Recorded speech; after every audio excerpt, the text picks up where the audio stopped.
Hello, ladies and gentlemen. This is your big boy, DJ KGL, once again. Welcome back if you are new to this channel. By the way, turimo turacelebra 1k subscribers. Congratulations to you if you was committed. So uyu munsi rero ntatinze nubwo nari maze iminsi kabisa.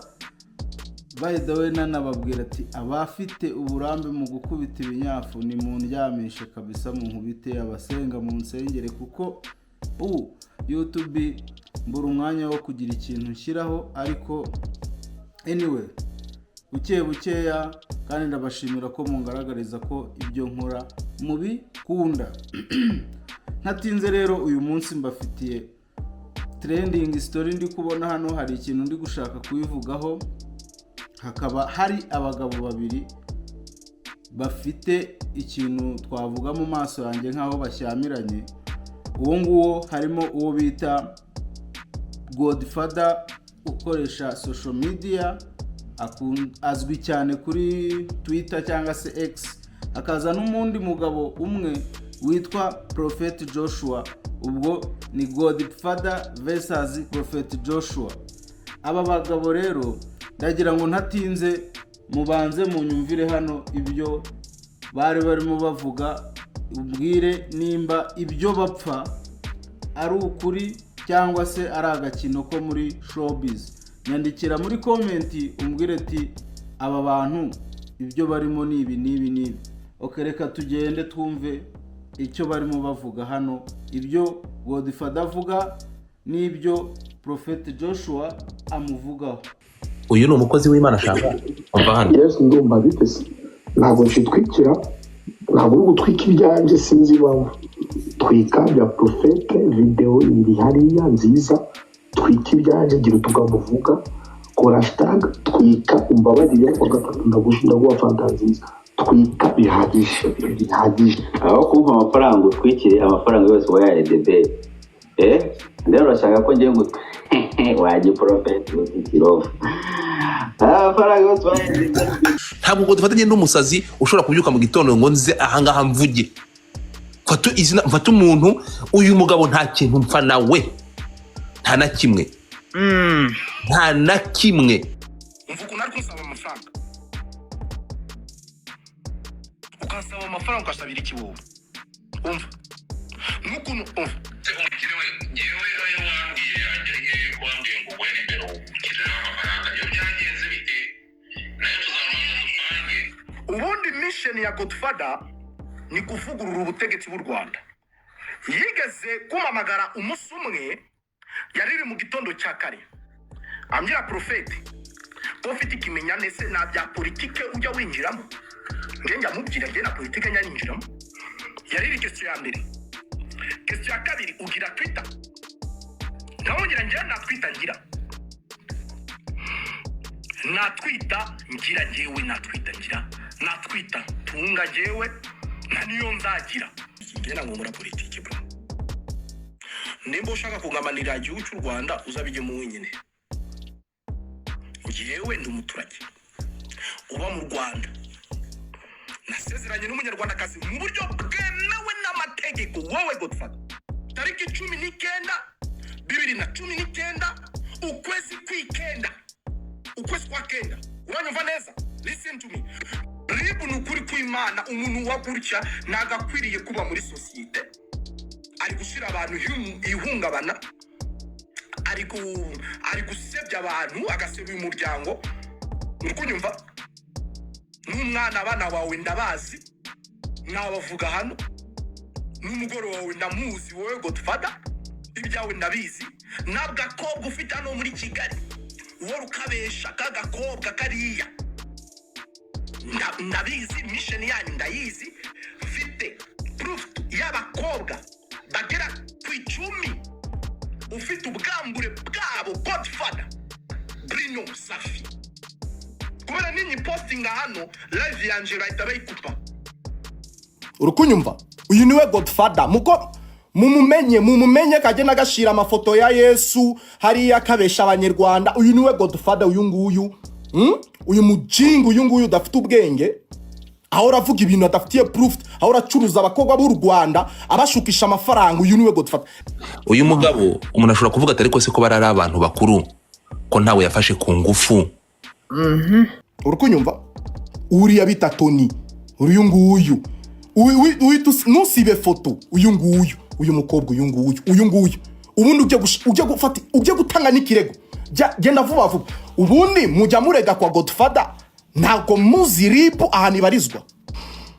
Iyi ni episode ya mbere, ubundi mfite episode 439 bivuga Godfather, episode 439 mvuga Godfather. Quand c'est trop c'est mauvais. Ndi mu bantu sinyamvugo, ushobora kumbwira ngaceceka, umuntu kansebya ngaceceka, sinyamfa kuvuga, ariko quand c'est trop c'est mauvais.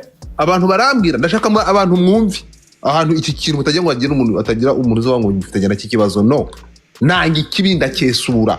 Noneho niba atangira kubwira abantu ngo abantu mwese ngo munyoherereze momo zanyu, impamvu abakeneye momo, abakeneye nimero zabo bakuru, attention ya gikongomani. No, we apikinga umuntu akamucekinga akavuga ati wowe nyandikira ampereza momo yawe, ntabwo abakeneye momo. Akeneye umuntu, we amanza kureba umuntu, akireba uwo mukobwa ko nta muntu nta munsi n'umwe ajya asaba momo y'umuhungu. Noneho arangije niba yarabonye attention itari gufata, ahita abwira Christella, uwo mukobwa muri Kigali Best Bobs, arambwira ati Godfather mutegure space. Uyu Christella amaze kumwitegereza, naramubonye nari impari, ahita amubwira ati kwa gatatu nzaguha miliyoni 10.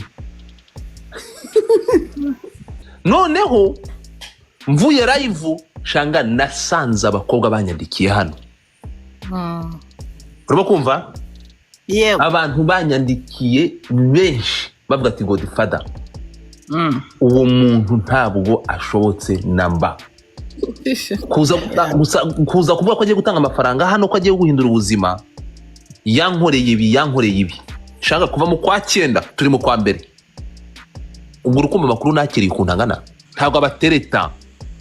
Reka nze wumve nk'uyu nguyu, reka wumve uyu nguyu uko yamwaprochinze, biraza kugufasha kuguhumura wumve.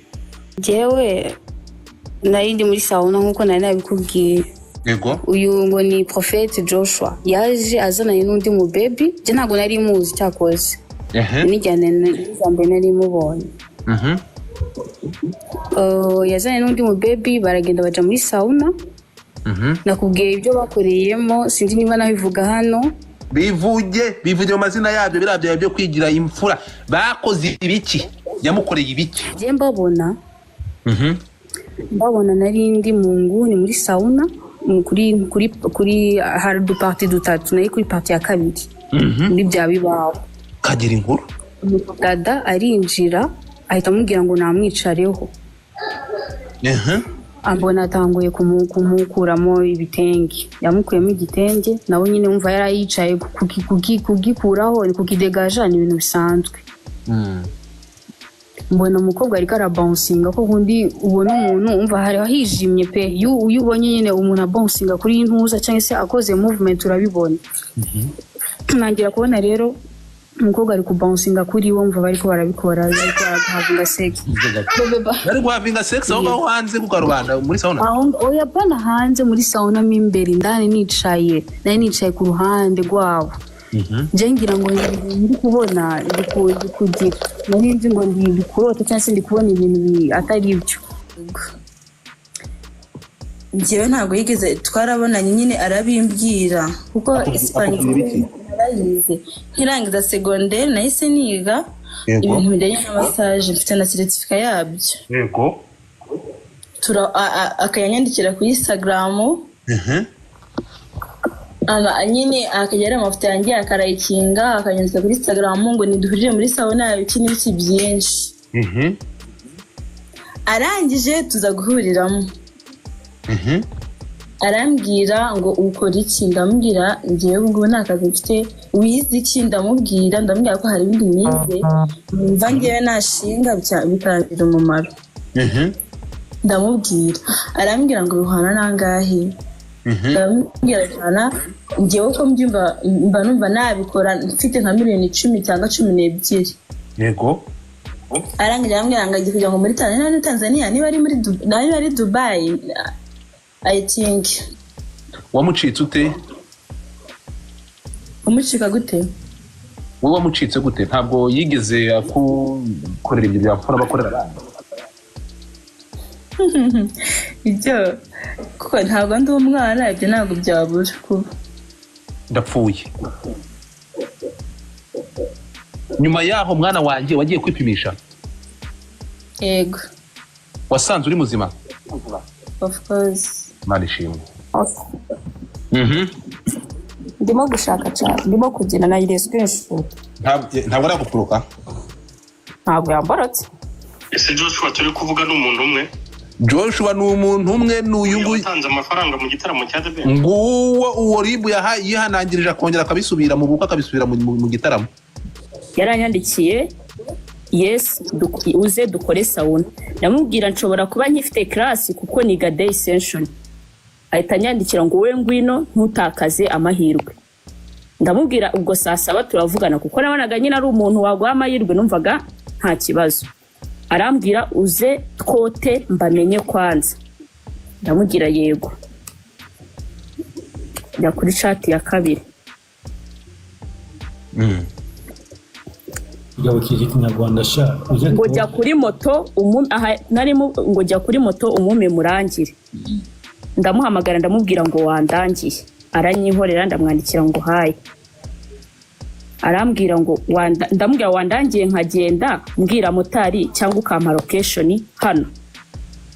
Aho naho urabona hano yari yambuze kuri miss call hejuru, mbona kumuhamagara. Bwanahamagarana kuri Instagram. Nahamagara kubi. Aha. Noneho hano naho yanyandikiye ni yemvanye.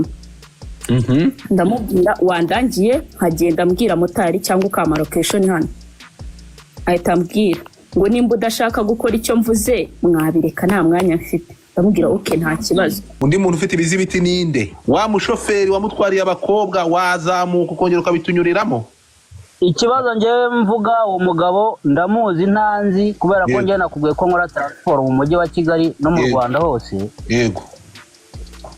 Ngewe maze kumutwara inshuro zirenze 5. Ndapfuye. Nta munsi nzamutwara atari kumwe nibura hejuru y'abakobwa babiri. Iyo ari bake ni babiri bane, ari ubwo namushyiriye abakobwa mu Kagarama nabikubwiye Kicukiro, ari ubwo nabajyanye i Kanombe urenze kwa Dodo. Urumva hari ubwo namwajyanye Kibagabaga. Inda byagenze gute kugira ngo ukure nk'imyenda gutware muri sauna? Ni gute wisanze aho hano?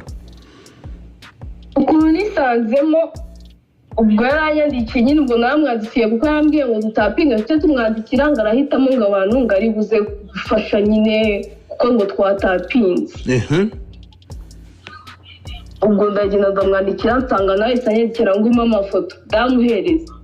Arambwira ati rero narindi mu rugo ariko ngiye gufata moto njye kuri sauna ahantu nganirira nabo nyine n'abantu ndahita muvugisha. Ntabwo waciyemo n'iminota, haciyemo iminota 5 mbona aramamagaye nyine kuko yanyatse nimero muri inbox ya TikTok. Njya kubona mbona aramamagaye. Arambwira ati rero ngo fata moto unsanga hano Nyarutarama. Ngo tuganire nyine ngo ngufashe ngo nabonye uri umwana mwiza ngo nshaka kugufasha.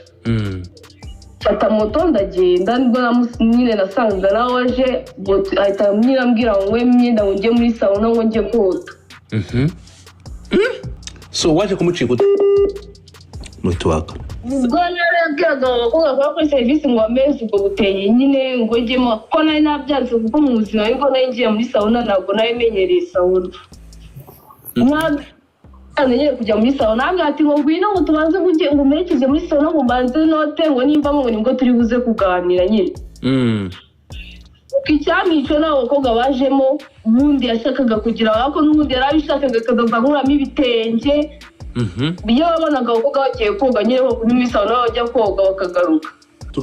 Tugaruke kuri mukuru wawe. Mukuru wawe byaje kugenda gute? Yaje kumukura he? Byaje kugenda gute? Ndavuga papa. Fita abantu benshi. Nanjye Joshua yarabinkoze, Prophet Joshua yampamagaye. Naramusanzwe muziranye kuri TikTok. Yego.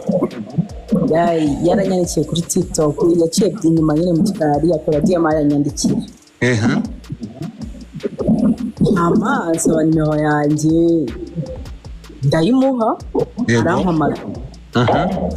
arampamagara arambwira uranzi ndamubwira no jewe urasimba nzi n'abantu ndamubwira arambwira genda unstokinge undebe ndagenda ndamustokinga ndamubwira nakubonye arambwira none se twabonana nshaka kuguhindurira ubuzima ndamubwira gute wamenya ngo ya wenyizera ngwino unsange kuri hoteli iri Turiro ruguru ya Simba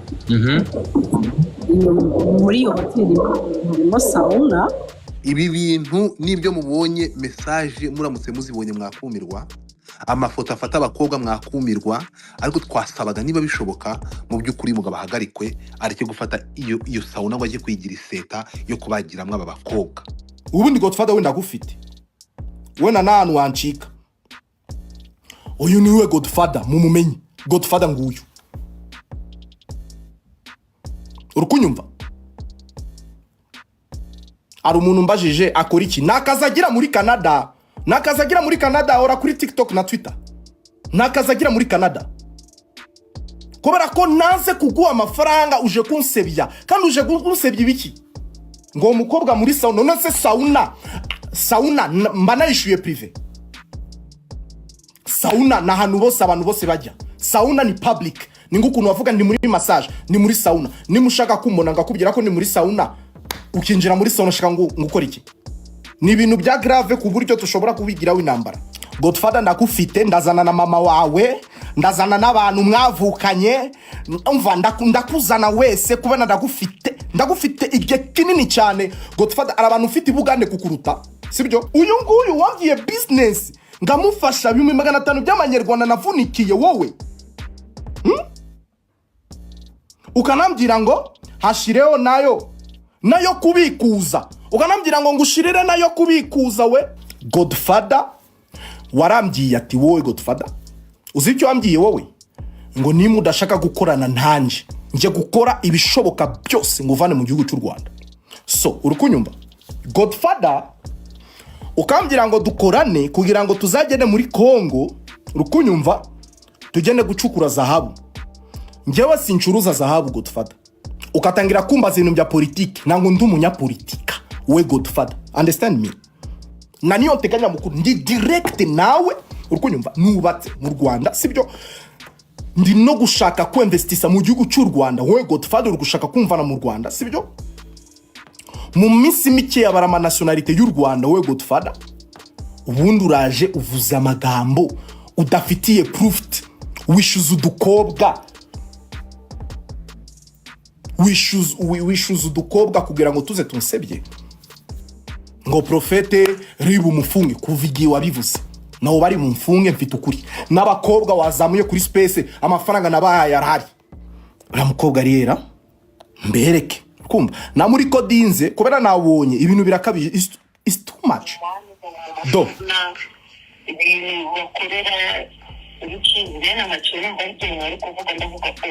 hanyuma Godfather akakubwira ngo aragwa 300 kugira ngo umubyire umva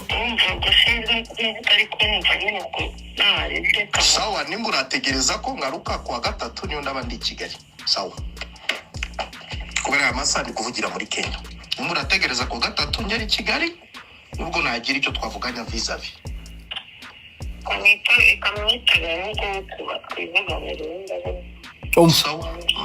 aje kwitaba Godfather oh Godfather reka ngwereke uyu si nimero ya Godfather woragira ngo ngenda muhishira si Godfather nguyu abafite nimero ye singuyu Godfather ngende kuvuga ibintu nicayeho woragira ngo bira by'abakobwa tuvuge karukuri ubundi bimutwaye iki tuvuge karukuri ubundi bimutwaye iki aho bajya kurega barahazi we bimutwaye iki ariko ibye birakubye ibyanje inshuro 700 reka mbereke Godfather singuyu rero kazi ka komisiyoneri niko kazi akora. Ukanshaka ngewe Prophet Joshua nge ndakuzi, Godfather ndakuzi, nibyo twavuganye byose, nibyo nakwangiye. Uyu munsi abanyarwanda bagomba kumenya n'uburyo ugambanira igihugu cy'u Rwanda, n'uburyo wabimbwiye wowe Godfather. Nje kuvuga ukuri kwawe abanyarwanda babimenye. Abantu bafite umunwa bazaje kunukira uriya mujinga, ewa nako kanya momo ikivuga ijana ukamutuka kabisa. Apana izindi diskuru bakamuzana ukatuka imbesile bakamutuka kuri nyina. Kuri nyina gusa amasaha 20. Ndabikora bakanukira uriya mujinga, abakobwa bakeneye ibiraka muze mbahuze na media. Mbere gene kubera bambujije, gene iwacu muri Kongo bambuje guca kuri media y'u Rwanda. Okay. Tudatinze rero. Ndagira ngo umbwire wowe nk'ukuntu ugiye wumva magambo yo ku ruhande rwa Godfather n'amagambo yo ku ruhande rw'umuntu bita Prophet Joshua. By the way, ngewe ndagira ngo mbere yuko ntangira kino kiganiro ngira icyo mbivugaho, ndagira ngo ngewe mbabwire ukuntu umuntu bita Prophet Joshua mubona ndetse n'umuntu bita Godfather uko mubona. Ibyo ni ibitekerezo byanjye, nawe ufite uko babona, ariko ibyo mvuga ni ibintu biriho, ni ibintu bigaragarira buri wese. Ndashingira ku bikorwa by'aba bantu uko ari babiri. Cyane cyane reka mpere nitse kuri Prophet Joshua. Prophet Joshua ni umuntu umwe ngewe ubwanjye kera umugabo bita Bosco Empire, ufite YouTube bita Bosco Empire, nigeze kumwandikira muri comment kuko hari ukuntu ubona ko ibintu bye agashaka amakuru which ntashobora ngewe kuko bira bintu biba birimo investigation nyinshi si nabijyamo cyane. Gusa naramubwiye nti se muri comment ntiwazatukoreye ku mugabo bita Prophet Joshua. Rero Prophet Joshua ni umugabo ngewe nakunze kubona ibintu akora. Ku bwanjye ntago namugereranya n'umuntu bita Yampano, wa mugabo wazaga kuri social media avuga ngatanga amafaranga, nyine abantu bakamuha platform, hanyuma ba bantu bari muri mind yabo nyine bashyuha vuba, bigaterwa n'ubuzima umuntu abayemo, wenda ni ibibazo by'ubukene, wenda wirukamwe ku kazi, wenda ubuzima uri mubona butagenda neza, ukumva ko uwo muntu ibintu yabonye ari kwakitinga kuri YouTube ari ukuri 100%. Nge rero naramubonye nkabona ukuntu yigaragaza ngaha amafaranga guha abantu zagiye za live ngaho ngo bamuhe nimero baremere. Kubera iki abantu baba bashaka amafaranga y'ubuntu? Reka tuve kubabikora noneho tujye kuri twebwe tuba tubareba. Kubera iki wumva yuko wabona amafaranga y'ubuntu nta kintu wakoze? Nuyabona uyu munsi se ejo uzabaho gute? Shaka ukuntu washaka ikintu ukora. Kandi sinzi niba mujya mubona ukuntu leta yacu ishyira imbaraga mu kumira biriya bintu ngo byo kuvuga muzi business ya muntu ujya kubona ukabona arakwandikiye aguhaye nk'akarinki bagutumiye mu nama, ibintu bundi babyita ubucuruzi buri bwa pyramide. Ni ukuvuga ngo ngewe nkora business ikamvaho izamuka ku bantu benshi, ba bantu benshi noneho amafaranga yabo akajya ngeraho, ukumva ngo utanga ngo 100,000 ngo bakazaguha ngo ukazajya ubona amafaranga ngo uko uzanye umuntu. Biriya bintu impamvu leta ibi birwanya si uko bitaririyo, ariko bishoboka ko umuntu yazaba desova kuko ntawe baba muzi. Abenshi bumva ngo ni kampani zituruka ngo wenda ku yindi migabane cyangwa no muri ibi bihugu byacu bya Afurika ariko byakure, ugasanga rero leta ntago ibikontorora. Ikindi ikintu gihari bituma abantu nyine bapfa mu mutwe, ntawe ubashaka gukora. Kandi icyo gihe iyo umuntu adakoze wenda n'utwo dufaranga dukeya turi kuboneka, iyo tubonye nabyo abyinezezamo mu buryo yumva ashaka kuko ntago abari amafaranga yavunikiye. Sasa rero ni ukuvuga ngo ngiye nagira ngo mbibwirire ikintu kimwe, mwebwe abantu mutari muzi mubona abantu hariya mukavuga ngo uyu muntu ngo yererere ngo atanga amafaranga. Nagiye numva ubuhamya bwabo abakobwa bamwe Godfather yazanye barimo bavuga nyine ukuntu uyu mugabo yagiye abashuka bahurira social media. Ndaje ndabicamo mu kanya ubwo nari nkibigendera hejuru, ariko Prophet Joshua nawe ni umuntu muri societe nyarwanda ugereranyije n'ubuzima tubayemo, ibintu akora ntago yagakwiye kubikora ngo ajye kwiyamamaza ku makamera, ashaka abantu bafite imbaraga base nk'aho ari bo bamwereka rubanda. Tuvuga urugero nk'iyo bamwakiriye nko kuri YouTube channel, akavuga uburyo atanga amafaranga cyangwa akagira n'abayaha, biriya byica abantu mu mutwe.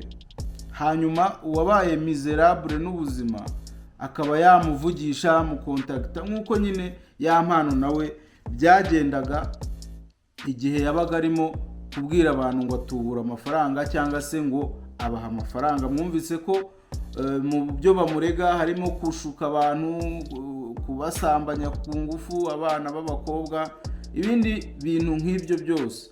Kuri kese rero iri kuvugwa hagati ya Godfather na Prophet Joshua, nayo irasa gutyo. Nayo ni abantu baba baramubonye ahantu, baramwumvishe cyangwa akabibwira, nyuma bakajya kumustalkinga ku ma IG, bakagira gute no kuri YouTube bagasanga yarabiciye biracika. Kwa The Ben yamennye ibiceri, mu makwe yamennye ibiceri, muri arena yamennye ibiceri. Abantu rero bakumva ko ari igitangaza, ariko igitangaje kibirimo nuko behind the camera ibivugwa ntago ngiye mbizi niba ari byo, ariko Joshua we uwo wiyita Prophet Joshua yemeye yuko ibyo bavuga byo kujyana abakobwa muri sauna ari byo. Okay, reka noneho ntangire story ukuntu imeze. Umugabo bita Prophet Joshua n'umugabo bita Godfather ni abantu babiri muri social media, muri showbiz yo mu Rwanda barazwi. Nubwo nuza Godfather nta muntu umuzi isura, ariko ndagira ngo nkubwire ko ku ma space ye ajoiningwa n'abantu bose bakomeye muri iki gihugu, muri social medias. Ni ukuvuga ngo nta muntu ashobora guha ubutumire ngo abwange, nta muntu ashobora guha ubutumire ngo abwange kugira ngo wumve ukuntu akomeye. Mwumvisha amajwi ye ejo bundi ari kuganira na Miss Jolly, ntabwo ari buri wese wamuvugisha. Muzi ko atumira abantu muri space ze, abanyamakuru bakomeye hano mu Rwanda nka ba Oswa Kimu, aba DJ Brian. Mbese ni umuntu ufite igikuta kinini yubatse hano mu Rwanda mu buryo bumwe cyangwa ubundi, kandi nta muntu umuzi isura. Wenda abo bavugana muri inboxes baramuzi, ariko twebwe nk'ababirebera inyuma nta muntu urabona ifoto ye, nta muntu urabona video ye. Ubwo rero yagize gutya akora space, hanyuma atumira abakobwa bagiye bamutakira inbox, niko wabivuga. Avuga yuko afite urutonde rw'abakobwa bagera muri 19 bamuhaye ubuhamya, ariko ubuhamya ngewe numvise mfitiye na kopi, nuko abo bakobwa bari barimo bivugira ko bagiye bahura mu bihe bitandukanye, bahuriye ahantu hatandukanye kuri social media, ariko akababwira yuko appointment agiye kubaha ari izo muri muri sauna, ahantu bagiye bapointinga cyane za Nyarutarama cyangwa se za Kibagabaga aho ngaho. Ubwo rero ntabatindiye, icyo nicyo kintu gihari. Godfather avuga yuko Prophet Joshua arya abana, yica ubuzima bw'abakobwa, abashukisha amafaranga, abashukisha kugira ibyo abamarira mu buzima busanzwe, hanyuma agaheraho akabangiriza ubuzima, kandi bikarangira atabahaye n'ibyo yabasezeranyije. Icyo nicyo Godfather ashinja uwo bita Prophet Joshua. Tubibutse ko Godfather n'ubundi ibiganiro bye n'utuntu akora abavuga yuko arimo gufasha nyine, avugira abantu avugira abantu barimo mu bibazo bibi kandi batabashije kwivugira kugira ngo ijwi ryabo rigere hejuru, niko avuga. Hanyuma Godfather we sinigeze mu describinga kuko ntago muzi, ntago agaragara, ariko uko ngiye nabonye Prophet Joshua niko ndi kubabwira, kuko nawe ziriya intention zose aba ari gukurura abantu ngo atanga amafaranga, nta kindi abagamije ni ubutubuzi, kuko nta mukire uza yirata amafaranga ngo anayatange nk'imvura igwa, nkaho ayayora ahantu cyangwa se afite igiti yeraho. Twese turabizi, tuzi ukuntu amafaranga avuna. Sinumva ikintu umuntu yaba akora ku buryo yirirwa atagaguza amafaranga. Nuko kwita Prophet Joshua nabyo biri mu bituma mvuga yuko ari umwesikoro, kuko nta kuntu ujya kwita Prophet Joshua nubwo ntajya mwumva abwiriza cyangwa mbe namubona ahantu. Ariko ibyo nabyo ni ibintu bizana confusion mu bantu, no kugira ngo umuntu uri kubwira ibintu agendeye ku izina ryawe, abonye ibikorwa wakoze, abashe kuba yakwizera hanyuma umukoreshe icyo ushaka. Ubwo rero Prophet Joshua we dore ikintu yaje ameze nkaho avunira mu mavi Godfather. Nawe yavuze yuko Godfather yabonye Prophet Joshua aha abantu amafaranga, arangije nawe akora iki? Atangira kumwaprocinga amwaka amafaranga. Yashyize hanze na voice note ya Godfather arimo amwishyuza amafaranga yamwemereye, hanyuma arangije anavuga ko anatangaza ngo ibintu Godfather abagamije ngo ni ukwica urubyiruko rw'u Rwanda, ni ugucuruza abakobwa, ndetse ashyiramo n'ikintu gikomeye cyo kuvuga ngo Godfather yagiye amuganiriza kenshi ku bintu bya politike, kandi noneho anamusaba yuko ngo bajya sinzi ibyo ngo bari bujye muri Kongo gukora, ariko aza no kuvugamo akantu gakomeye, ariyo mpamvu nkubwira ngo umbwire nimba ari showbiz cyangwa se umbwire aba bantu nimba hari urimo kwikoza agahwa ahantu hababaza cyane, kubera yuko Prophet Joshua yavuze ibintu bikomeye agomba kuba afitiye ibimenyetso. Yagiye avuga ngo ngewe ngo ndi umuroya, ngo ye baba, ngo ngewe ibyo ndi kuvuga ndabizi. Wumva avuga ati iki kigize icyaha, iki ndabizi nta cyaha kigize. Ariko nkikubwira Joshua, niba ibintu uvuga utabifite ibimenyetso, kuko wavuze ibintu bikomeye cyane, ushobora guhamagazwa ukabura ibyo bimenyetso uvuga, nkaho uvuga ngo Godfather ashaka guhirika ubutegetsi bw'u Rwanda. Noneho ubwo Godfather nako Prophet Joshua akomeza ashinja Godfather gucuruza abana b'abakobwa. Yagiye yerekana na message yamuhaye muri WhatsApp, usibye ko yatungaga phone gutya muri kamera ntube wamenya ngo ibi bintu ni ibiki, nubwo wakora pose cyangwa nubwo wakora screenshot ntago wapfa kubisoma. Gusa nimba wabifite ubwo agezaho kubyerekana yabyerekana. Izo message yagiye amwandikira, ibyo bintu byose avuga afitiye proof. Igihe kimwe nizere ko nibaguhamagara uzabyerekana. Ngenge nibaza impamvu buri gihe abantu baba bari ahantu bameze nk'abari mu mahoro, ariko bo bakumva hatabashimishije bakagerageza kwikuramo bakijyana hehe imageragere. We Joshua, niba aba bakobwa baje bakavuga ibi bintu kwa Godfather, kujya utategereje ngo inzego zize ziguhamagare utagiye kongeramo ibindi bigambo, nibasanga koko nk'uko ubyemerera uvuga ati ngiye sindi umutagatifu, ngewe abakobwa nanjye ntago ndi umutagatifu, ndabemera ndabakunda, video yawe ndayifite wakoreye kuri IG live yawe urimo wemeza kuko abakobwa ubakunda, ariko ukanavuga yuko ataraba mineri, wengera werekana n'indi message y'umukobwa wari urimo woherereza amafaranga umubwira ngo ayo wamuhaye arahagije, ati kandi nta kindi kintu yigeze wongera kumusaba. Ibyo byose nizere ko umunsi wahamagajwe uzabitanga. Rero ashinja Godfather yuko acuruza n'abakobwa, yerekana n'ama message yagiye mwoherereza amakobwa amubwira ati uyu mwana mbese ni nko kumuha pasi, amubwira ati uyu mwana bimeze gute. Muzi ko Godfather niba mumuzi mumukurikirana kuri TikTok agiraho live yo kubwira abakobwa nyine ngo kuri live twiyereke, amushakira umuntu nyine mu connecting. Ibyo ngibyo rero nibyo yashingiyeho avuga ngo acuruza abakobwa, akerekana na message y'umukobwa yamwoherereje Godfather y'ifoto ndetse n'amagambo yari ayiherekeje, ariko we akavuga ko ari pasi yari arimo amusuggestinga umwana w'umukobwa. Tugiye kugenda rero tugere ku buhamya. Mw'abantu mwe mujye mumbwira, namwe mujye mumbwira abakobwa bose nta numwe uri munsi y'imyaka 18, ni bakuru, harimo abo muri kaminuza, harimo n'abarangije mu buzima busanzwe, bari mu buzima busanzwe. Unyumvire nawe ibintu umuntu bita uyu Prophet Joshua bamuvugaho, umbwire niba ribu niyumva ibi bintu izagira gute, izatuza ikavuga ati ibyo ngibyo ni showbiz. Ni ukuvuga ngo habanje umukobwa w'umurundikazi avuga ukuntu yahuriye na Prophet Joshua muri sauna Kibagabaga. Ni ukuvuga ngo uwo mukobwa yahuriyeyo nawe bwa mbere ariko batajyanye, ariko avuga ko ibintu yabonye Prophet Joshua akora byari biteye isoni kandi ko yabikoreye mu ruhame. Icyambere gusambanira mu ruhame ni icyaha, amategeko arahari abihana.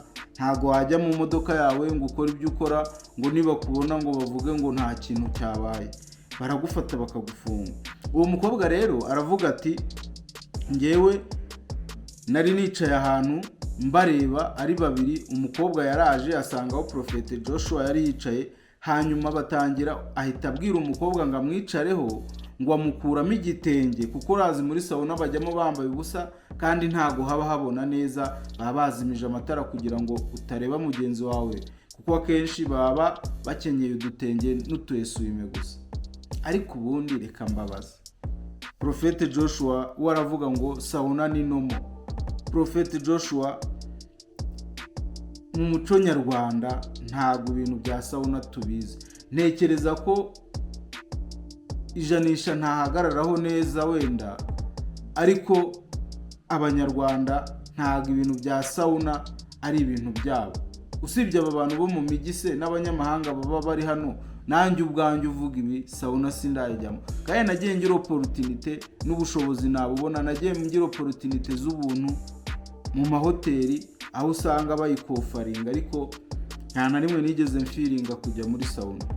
Reka rero nibariza aba bana b'abakobwa bategera muri sauna, nk'uyu murundikazi, ni iki gituma uhora ujya muri sauna buri munsi ku buryo, kuko yavuze ko bwa mbere yabonye Prophet Joshua ariko nyuma bakaza no kongera guhurira muri sauna, bagahuriramo ku yindi nshuro atari kumwe na wa mukobwa wa mbere. Urumva ko ni ibintu ahora ajyamo, kuko yaravuze ngo yahise yumva aho hantu hanze ngo atazanasubira, bivuze ngo akunda kujyayo, yakundaga kujyayo. Prophet Joshua rero yicaje uwo mukobwa ku bibero, amumukuraho igitenge, ngo bafite ibintu ngo bita ngo niba ari scrub ngo by'amavuta, ngo atangira kubimusiga, ngo hanyuma ngo atangira gufata boro ye ngo akazajya yishyira mu mukobwa, ngo hanyuma umukobwa batangira kubikora ngo akajya ngo amwibawunsingaho.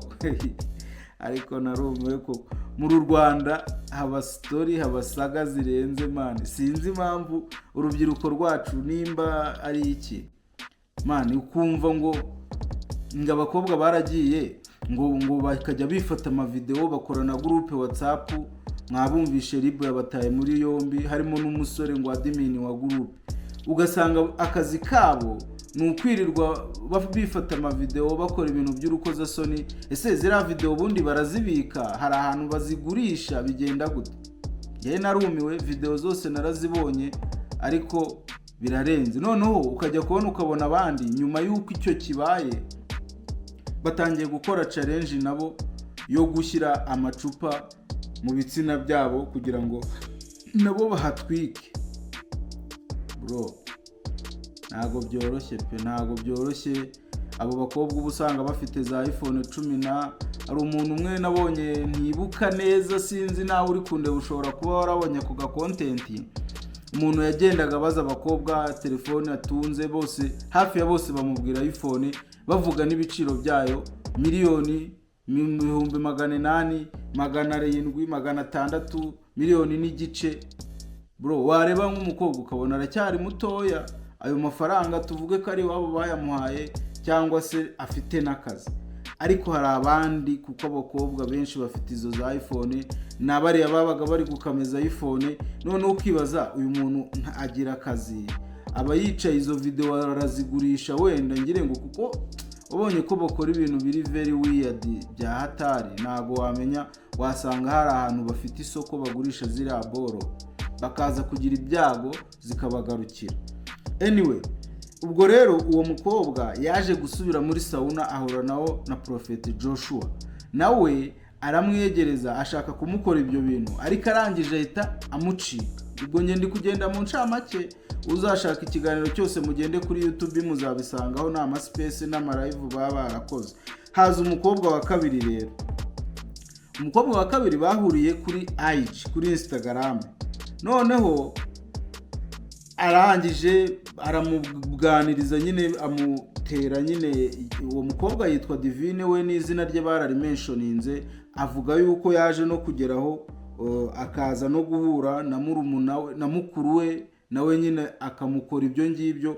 Uyu nguyu bita Divine rero bahuriye kuri IG, we byaragahoma munwa nyine ni kwa kundi umuntu akwandikira, sinibuka ngo ninde wabanje undi, ariko shobora kuba ari uyu mukobwa wamubanje kuko yabonaga profete nyine atanga ibintu by'amafaranga, atangira agenda nyine yumva ngo nawe azamwa. Bahita baganira, hanyuma bagera no aho bapanga guhura. Nawe amujyana muri sauna, ubwo ngo bari bafitanye umushinga wo gukora sauna, kuko ngo uyu mukobwa ngo yize ibintu ngo bya sauna ngo na za massage, ngo yamuhaye umushinga uri hagati ya miliyoni 10 na 12. Unyumvire, umuntu muhuriye kuri IG byonyine. Ese wumva ko nubwo wamuha ko uyu mukobwa yaje kwiyemerera ko Godfather yamubajije, yiyemerera yuko ngo yamuhaye, yabivuze muri aya magambo. Buretse unyumvire n'ukuntu biba bisekeje. ngo arabaha amafaranga kandi ntabaha amafaranga. Wamucitse ute? Umucika gute? Wowe wamucitse gute? Ntabwo yigeze akukorera ibyo byafura bakorera abandi? Ibyo kuko ntabwo ndi umwana, ibyo ntabwo byabura kuba. Ndapfuye. Nyuma yaho mwana wanjye wagiye kwipimisha? Yego. Wasanze uri muzima? Of course. Marishimwe.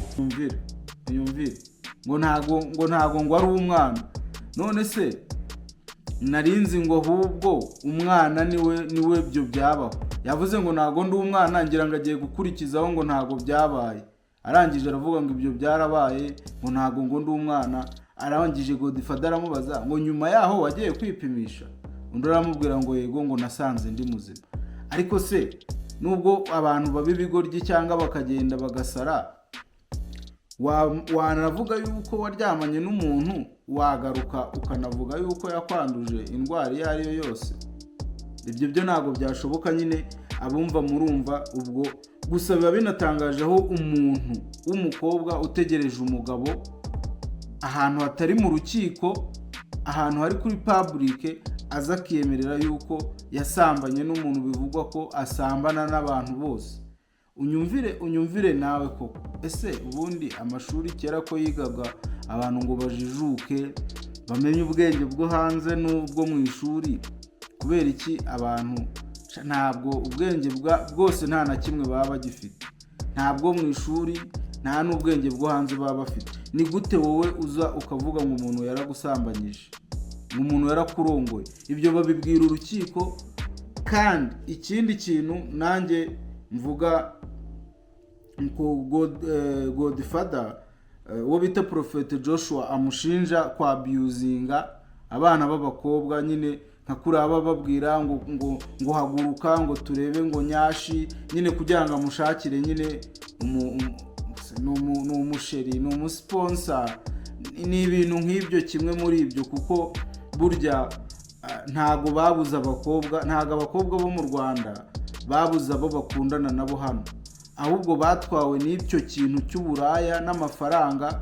Baba bose bashaka ngo abagabo bakize bari i Burayi bakizerera muri ibyo bintu bya social media, kugeraho nk'umuntu ashobora kugutwara akagukoresha ibyo ashaka kugira ngo azagushakire ngo umuntu uba hanze cyangwa se umuntu w'umukire. Ese ko ubukire buharanirwa nabo ko batabuvukanye, kubera iki wowe utumva ko wakora izo iPhone mufite muzikoresha ama content? Dore ko abakobwa mugira amahirwe y'igikundiro atari nkatwe, umuntu areba akagufata nk'ikimbwe haze. Ikintu rero nanjye ntemera ni ukuntu Godfather aza akavugisha umuntu akamubwira amazina ye akanayadutangariza, yarangiza akanamubwira ibintu byose. Uwo mukobwa akamubwira ukuntu bamurongoye, umukobwa akamubwira ngo yagiye kwipimisha asanga ari muzima.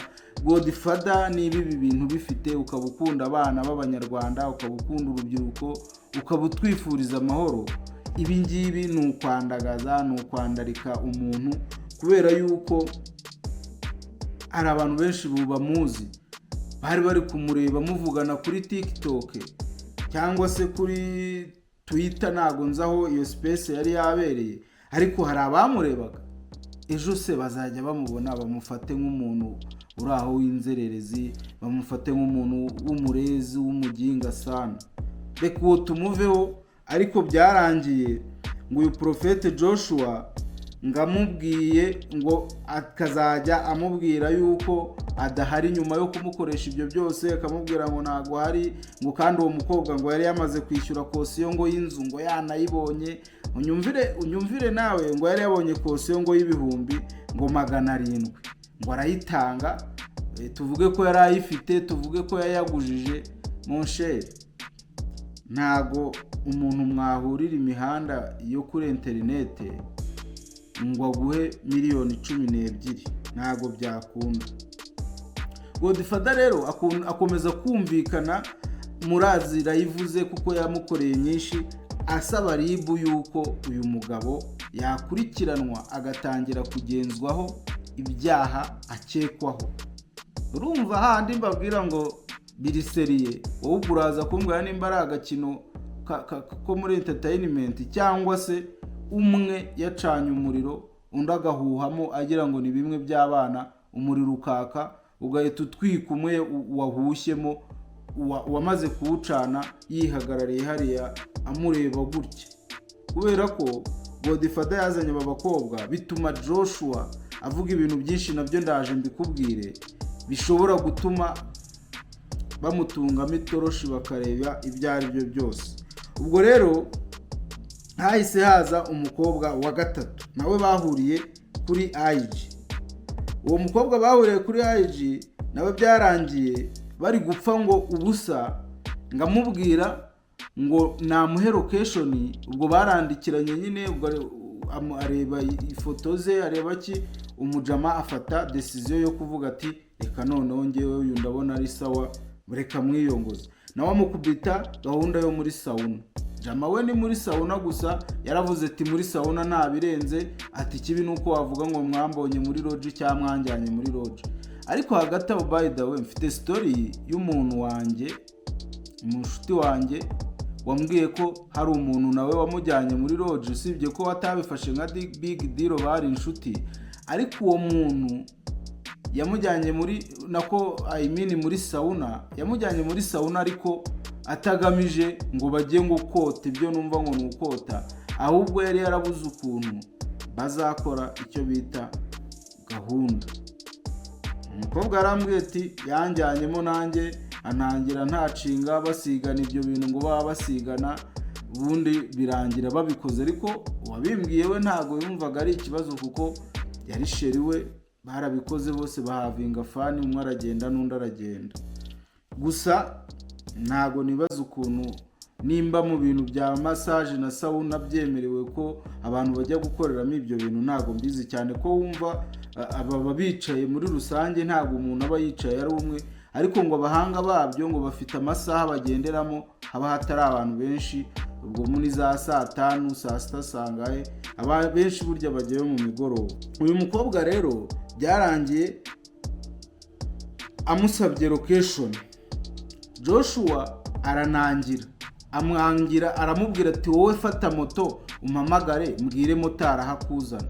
Aba bantu baba ari abahanga, ubwo rimwe na rimwe abayanga ibintu wenda by'ibimenyetso, vuga ati umuntu namwoherereje location, wenda ugahita ubirya screenshot.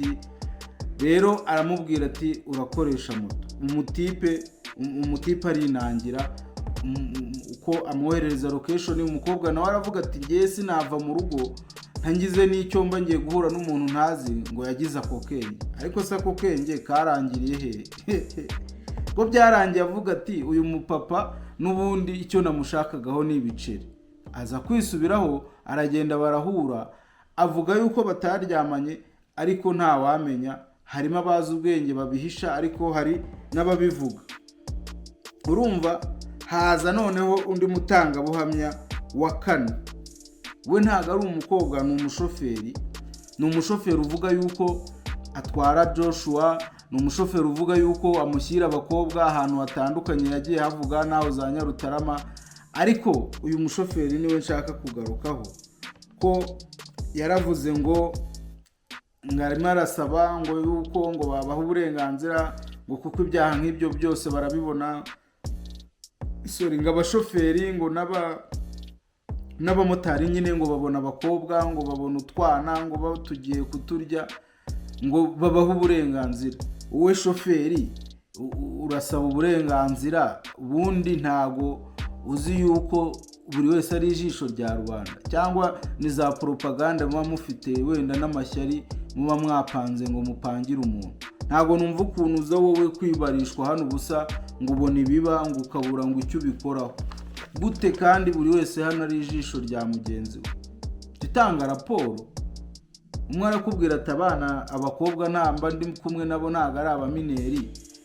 Ikintu gihari, aba bakobwa nibo bishyira abagabo nyine, abo twakwita aba predators, babandi baba bafite ibiceri bumva bari ba don't care. Nka Prophet Joshua avuga ko afite umugore n'abana 3. Muri video yakoze yerekanye pasiporo 4, iye y'ubukongomani, pasiporo y'umwana, y'abana 3 n'iy'umugore. Ubwo nimenya ari 5.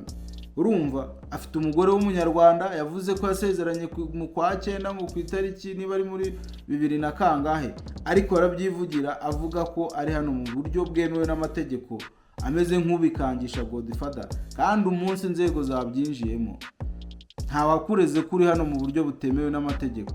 Icyo bavuga ni ibyo ukora, kandi nanjye ibintu ukora ntago nabihamya, ariko uburyo ushowinga off, uburyo wigira ukuntu, uburyo uba wigize umuntu wa danger, ntukora muri showbiz nta kintu, ubundi uba wiruka muri showbiz ku matangazamakuru. Izi views no gushaka kumenyekana nta kintu ukora, views zo gushaka kuvuga ibintu bitasobanutse kugira ngo ukunde ubone attention. Nahindi kuri uyu mushoferi rero niwe nivugiragaho, kuki udatanga ayo makuru niba uzi ko bari ibyaha? Wamushyiriye se umwana ubona afite nk'imyaka 16 nka 15, uravuga ngo ujye umushyira n'abakobwa benshi icyarimwe, byamaze si umukire? Abakobwa baba bashaka amafaranga barayabaha nabo bakababomora.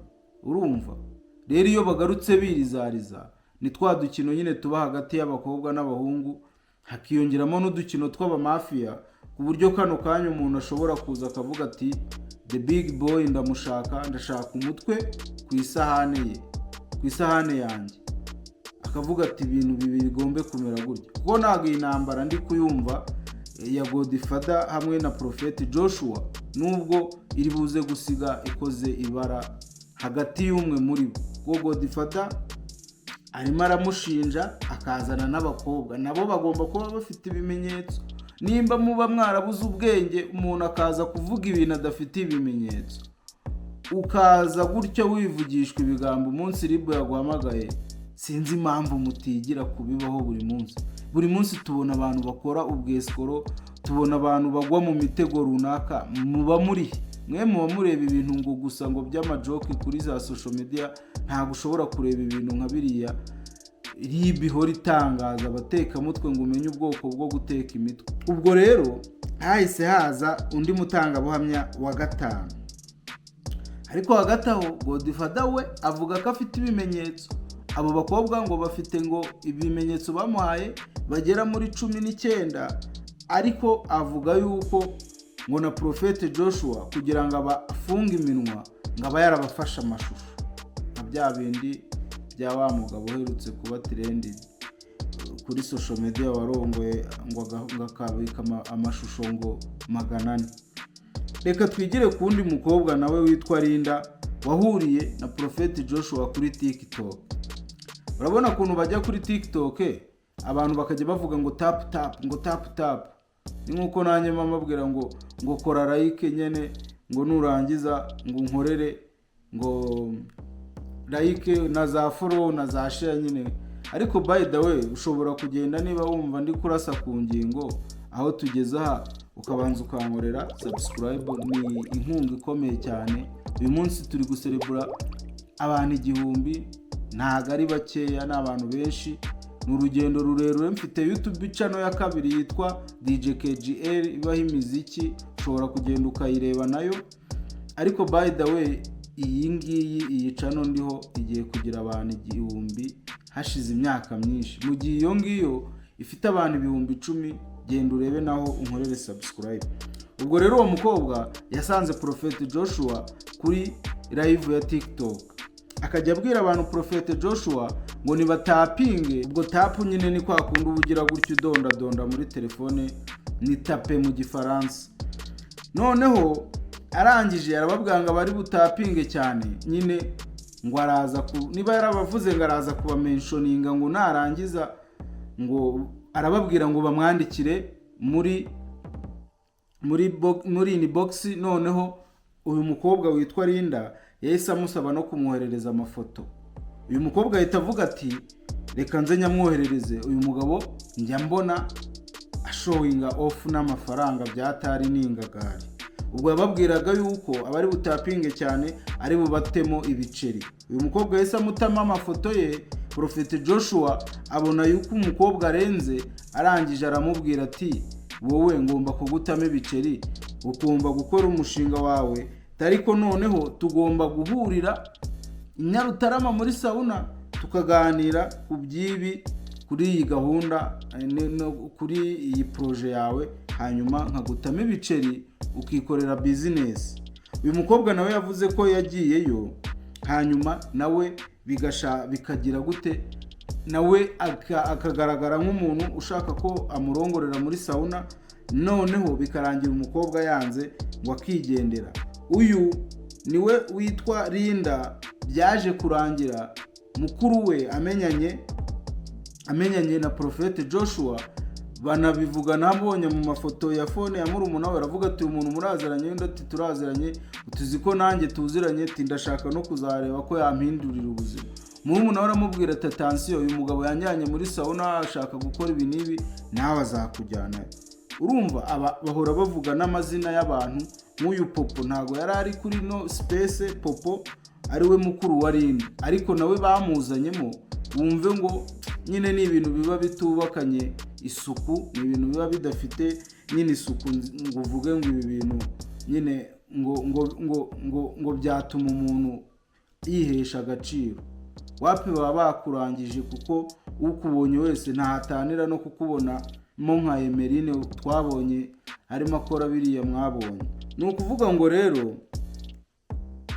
abantu bose baje bavuga ko yashakaga kuryamana nabo, ariko bakagira gute, bakamunanira. Hanyuma dukomeje aho nari nibanze ku byo Godfather yari arimo arega uwo bita Prophet Joshua, uwiyita Prophet ariko ubusanzwe menya ari nka AKA. Yaje kuza live, aje gusubiza Godfather. Live yamaze nk'isaha nk'ebyiri. Aha umusaza yavuze ibintu byinshi bikomeye, akoreramo amabara ashobora kuzakurikiranwaho, kuko RIB ndabizi nayo ibifite akazi kenshi ariko igakora neza. Bishoboke ko ibintu yagiye akora byo gutanga amafaranga no kwiyemera no kwigira umuntu wa danje birimo bigenda gusa nkaho birangira bakamuhagarika, kuko yavuze ibintu byinshi kuri Prophet Joshua. Kwanza yarabanje aravuga ati njyewe nzanywe hano no gusenya Godfather nkamurangiza. Aravuga ati njyewe ngomba guhanagura izina ryawe. Arabanza avana y'amafoto ya Godfather, ntago nzi ukuntu yayabonye, ariko baravugana, yerekanye ama screenshot, yerekana buryo bagiye bavugana, ariko ashinja Godfather kumusaba amafaranga. Umusaza akayamuha, ariko yagera hakarambirwa akabihagarika. Ikibazo nanjye nahoze nibaza ati kuki aba bakobwa nimba narabakoshereje kuki batajya kurega aho byakagombye kuba bijyanwa bakajya kwa Godfather, ariko nawe akaza akavuga ati Godfather nk'umuntu wavuze ko waje kumurangiza, akavuga ati Godfather wowe nta kintu na kimwe ujya ukorera abanyarwanda usibye kubatanya no kugira kubacamo ibice, ati ngewe ko ngurira abantu mituweli wowe wari wakora iki? Hako nanone twibuke iriya mituweli batangira kuri screen, batangira kuri kamera nkaho ari filime muri gukina. Kuki utagenda ngo ufashe abantu witwaje n'amabodyguard wigize ishyano ryose?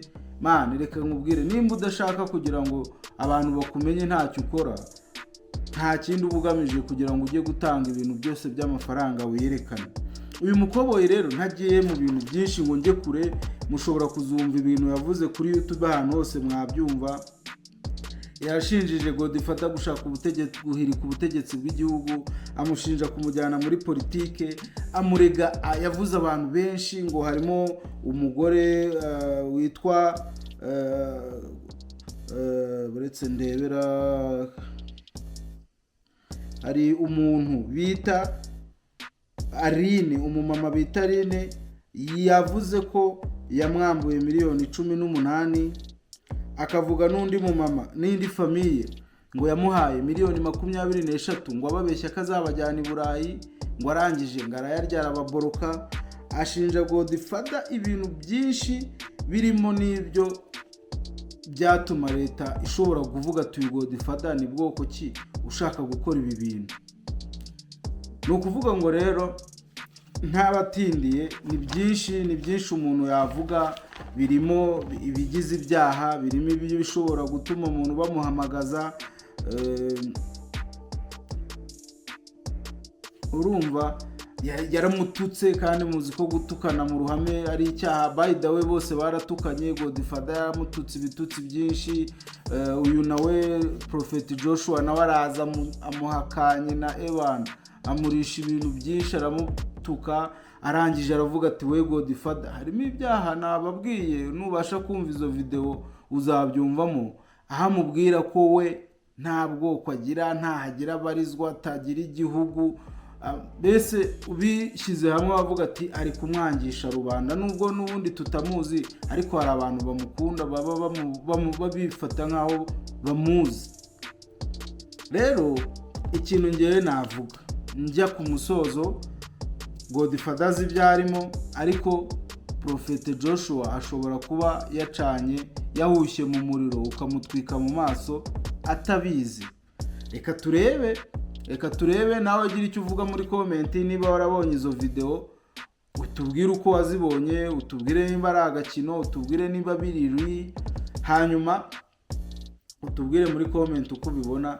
Nimba ugeze hano kireba iki kiganiro, Imana iguhe umugisha, uhahe uronke, kandi niba utarakoze subscribe uyikore, nkwibutsa ko ushobora no kugenda ukenjoyinga izindi content zanjye ziri kuri YouTube channel yitwa DJ and KGL, DJ KGL Kigali mu mpine. Ikindi kandi ubaye ukunda kwambara ibintu by'ingofero ukaberwa, wazanyandikira kuri social media zanjye, aho nkoresha account ya page yanjye, ndaza kuyishyira hano muri link muri description, hanyuma ugende ucuzinga ibyo ushaka, hanyuma ukore order, deliver free muri Kigali, hanyuma dutunganirwe, ndebe ko nanjye nagerayo.